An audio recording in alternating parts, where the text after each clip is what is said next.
Bienvenue dans notre école de sagesse chrétienne pour une nouvelle leçon. Si son contenu vous plaît, n'hésitez pas à vous abonner pour recevoir d'ultérieures leçons. Il y a des années, un de nos collègues, qui avait pourtant les pieds sur terre et le bon sens du terroir, me disait que l'Église a toujours eu un problème avec le sexe. En fait, à vrai dire, il n'avait pas utilisé le mot sexe, mais un autre mot plus cru en 3 lettres que nous ne répéterons pas aux auditeurs de notre école de sagesse chrétienne pour ne pas heurter les oreilles chastes et obéir à l'injonction de saint Paul quant à l'impureté et les grossièretés, que leur nom ne soit même pas prononcé parmi vous. L'Église n'a pas de problème avec le sexe, bien au contraire.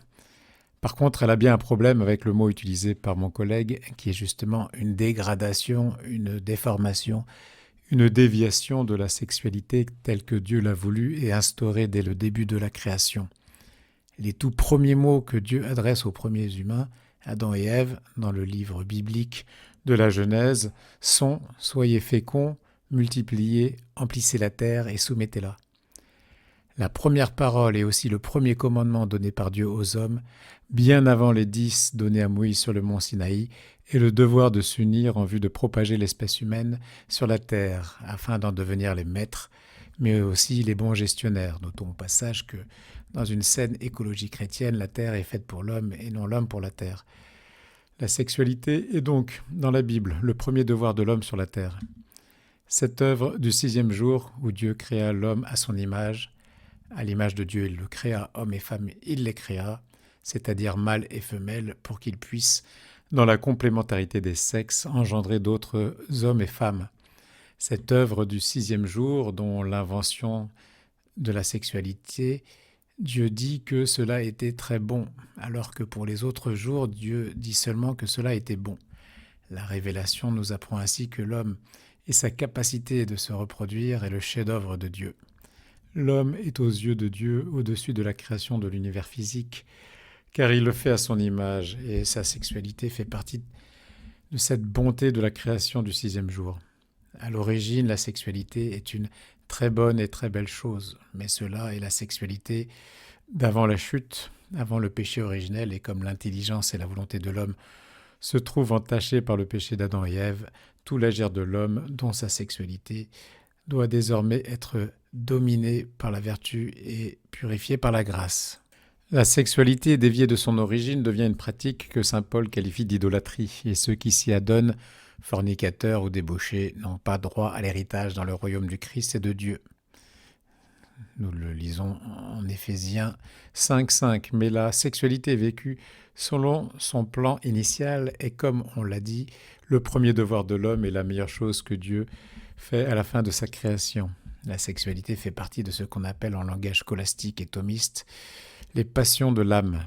Ce désir sensible, nommé aussi la concupiscence, est un désir naturel qui convient à notre nature animale et qui nous fait tendre vers un bien, qui nous attire et qui, une fois atteint, nous apporte le repos par sa présence et cause le plaisir, comme le dit sobrement saint Thomas d'Aquin.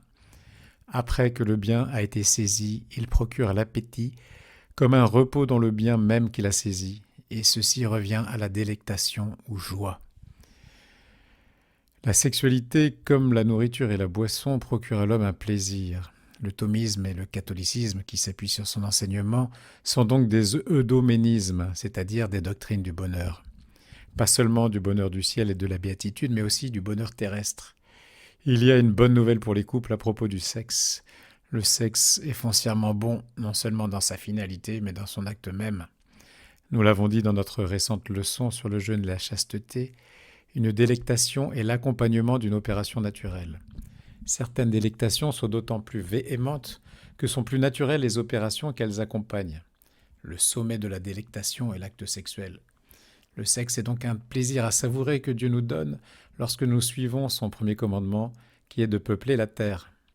L'obéissance à Dieu est source d'une joie d'abord charnelle avant de devenir spirituelle dans la finalité ultime de la béatitude ou de la joie du ciel. Le sexe s'accompagne d'un plaisir, mais il ne devient licite que s'il est ordonné à sa finalité, car accompagner ne veut pas dire viser.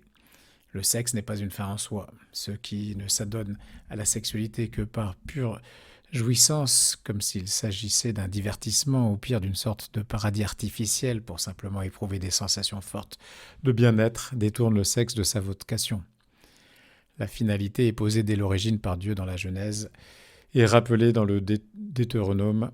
Vous garderez tous les commandements que je vous ordonne aujourd'hui de mettre en pratique, afin que vous viviez, que vous multipliiez et que vous entriez dans le pays que Yahvé a promis par serment à vos pères et le possédiez.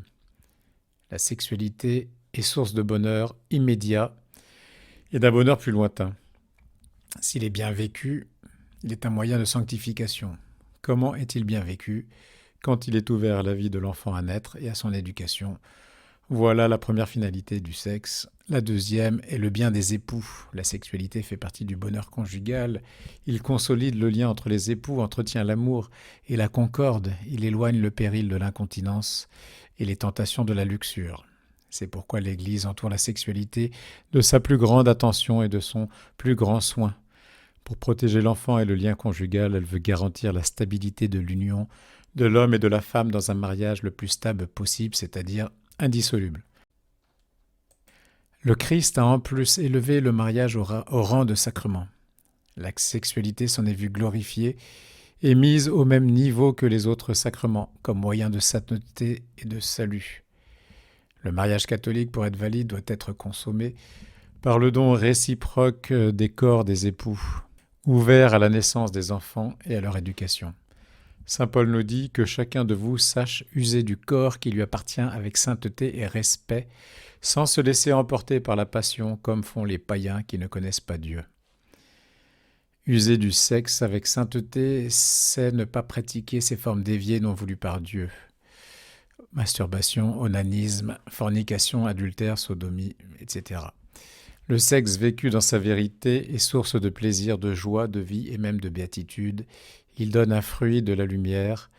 Vécu dans sa forme altérée et désordonnée, il appartient littéralement aux œuvres stériles des ténèbres, selon les mots de saint Paul, car il est fermé à la procréation qui est sa finalité, et il attire la colère de Dieu, selon les mots de cet apôtre. Le sexe authentique est une bonne nouvelle pour les époux et l'Église qui le promeut n'a aucun problème avec lui.